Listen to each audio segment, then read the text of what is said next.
श्री रामनवमी निमित्त मूर्तिजापूर शहरात पोलीस बंदोबस्तात भव्य शोभायात्रा काढण्यात आली। प्रभू श्री रामचंद्रांचा जन्मोत्सव अर्थात श्री रामनवमी निमित्त मूर्तिजापूर शहरातील जुनी वस्ती स्थित असलेल्या श्री स्वामी समर्थ मंदिर येथून सार्वजनिक श्री रामनवमी जन्मोत्सव समिती आणि सकल हिंदू समाज यांच्या संयुक्त विद्यमाने मोटरसायकल रॅली काढण्यात आली।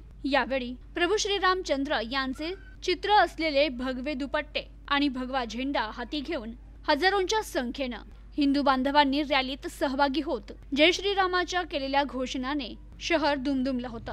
तर मूर्तिजापूर शहरात ठिकठिकाणी चौकात लावण्यात आलेल्या भगवे झेंड्यांमुळे शहरात भगवेमय वातावरण निर्माण झालं होतं। सायंकाळच्या सुमारास श्री स्वामी समर्थ मंदिर येथून सुरू झालेली शोभायात्रा पारंपरिक उत्साहात आणि ढोल ताशा, बँड बाजा, घोडे आणि लेझिम पथक, दिंडी, भजनी मंडळ, ढोल पथक आदींसह प्रभू श्री रामचंद्रांची सिंहासनास्थात बसलेली मूर्ती चित्र रथामध्ये रामायण लिहित असलेले वाल्मिकी, ब्रह्मा, विष्णू, महेश, प्रभू श्रीराम आणि सीता, हनुमान यांचे देखावे असे जिवंत मूर्ती या शोभायात्रेत सर्वांचं लक्ष वेधून घेत होते।